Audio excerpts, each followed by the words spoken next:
OBD de trouble code description technique cylindre 8 apprentissage du décalage de l'injecteur de carburant à la limite maximale. Qu'est-ce que cela signifie? Il s'agit d'un code de diagnostic générique (DTC) du groupe motopropulseur et s'applique généralement à tous les véhicules OBD2 à essence. Cela peut inclure, mais sans s'y limiter, les véhicules de Ford, Mazda, GMC, Chevrolet, BMW, etc. Bien que génériques, les étapes de réparation exactes peuvent varier selon l'année, la marque, le modèle et la configuration du groupe motopropulseur. Chaque fois que vous voyez apprendre dans la description d'un code, comme celui-ci, cela fait référence au processus d'apprentissage et, ou d'adaptation d'un système ECM, Engine Control Module, à des facteurs variant constamment. Pour raconter, le corps humain apprend à boiter après s'être fait mal aux pieds, à s'adapter à la situation actuelle. Ceci est très similaire au processus d'apprentissage lorsque l'ECM, Engine Control Module, et le moteur sont concernés. Dans le cas de ce code cependant, il fait référence aux paramètres d'apprentissage de décalage de l'injecteur de carburant du cylindre croisillon 8. À mesure que les pièces du moteur s'usent, les conditions météorologiques changent, les besoins du conducteur change. Parmi d'innombrables autres variables, la sortie des injecteurs de carburant doit s'adapter à ces variables. Il a une certaine plage dans laquelle il peut travailler pour s'adapter à vos besoins et à ceux de votre véhicule, mais, cela étant dit, si les besoins de votre moteur dépassent la capacité d'apprentissage des injecteurs, l'ECM, Engine Control Module, activera ce code pour vous faire savoir qu'il ne peut pas s'adapter plus longtemps à la situation actuelle. Lorsque l'ECM surveille les valeurs d'apprentissage des injecteurs de carburant au-delà des paramètres de fonctionnement normaux, il active P02dB. La plupart du temps, ce code est défini parce que quelque chose a obligé l'injecteur à épuiser son adaptabilité. Cela signifie généralement qu'il y a un autre facteur à l'origine de cela, pour une raison ou une autre. L'ECM essaie de modifier le mélange de carburant en fonction des besoins du conducteur, mais quelque chose l'amène à s'adapter à sa limite maximale. Le code d'apprentissage de la limite maximale d'injection d'injecteur de carburant du cylindre 8 P02dB est défini lorsque l'ECM surveille l'injecteur de carburant du cylindre 8 en s'adaptant à sa limite maximale. Une coupe transversale d'un injecteur de carburant de moteur à essence typique. Quelle est la gravité de ce DTC?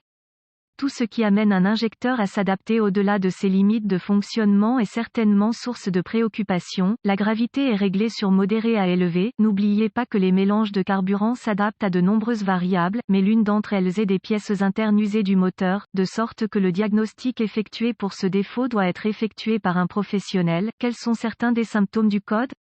Les symptômes d'un code d'anomalie P02dB peuvent inclure économie de carburant réduite, raté du moteur, dégradation des performances globales du moteur, odeur de carburant CEL, check engine light, allumé, moteur fonctionnant anormalement, fumée d'échappement excessive en charge, réduction de la réponse de l'accélérateur. Quelles sont certaines des causes courantes du code?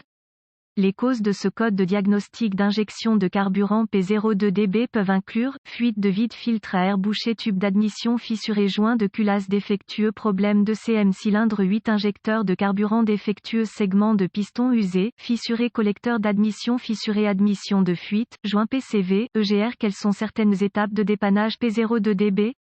La première étape du processus de dépannage pour tout dysfonctionnement consiste à rechercher dans les bulletins de service technique les problèmes connus avec le véhicule spécifique. Les étapes de diagnostic avancé deviennent très spécifiques au véhicule et peuvent nécessiter l'équipement et les connaissances avancées appropriées pour fonctionner avec précision. Nous incluons les étapes de base ci-dessous, mais nous référons à un guide de réparation spécifique à l'année, la marque, le modèle, le groupe motopropulseur pour les étapes spécifiques à votre véhicule. Étape de base N-1 avec le moteur en marche. J'écoute tout signe évident de fuite de vide. Parfois, cela peut produire un sifflement de charge qui, à son tour, le rend plus facile à localiser. Il peut être utile de vérifier le vide d'admission avec une jauge appropriée, enregistrer toutes les lectures et comparer avec les valeurs souhaitées dans votre manuel de service.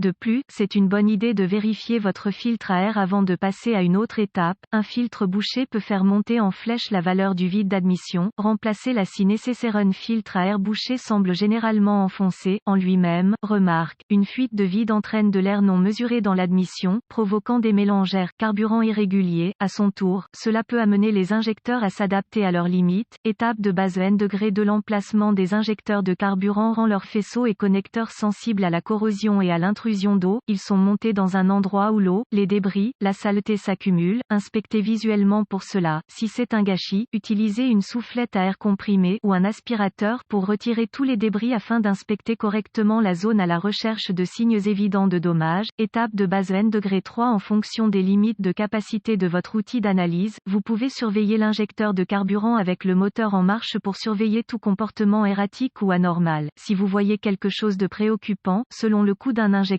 vous pouvez essayer de le remplacer pour voir, mais je ne le recommande pas. Étape de base N-4 Le CM, module de commande du moteur, surveille les paramètres d'apprentissage du décalage de l'injecteur de carburant du cylindre 8, il est donc extrêmement important qu'il soit en ordre de marche. Non seulement cela, mais compte tenu de sa volatilité électrique, vous devez vous assurer qu'il est monté à l'abri de toute humidité ou débris. Parfois, le CM est monté dans une zone obscure qui a tendance à accumuler de l'eau ou peut être quelque part à proximité de votre café du matin renversé, alors assurez-vous qu'il n'y a aucun signe d'intrusion d'humidité. Tout signe de cela doit être traité par un professionnel, car les ECM doivent généralement être programmés par le revendeur, sans oublier que la procédure de diagnostic d'un ECM est longue et fastidieuse, alors laissez-leur celle-ci.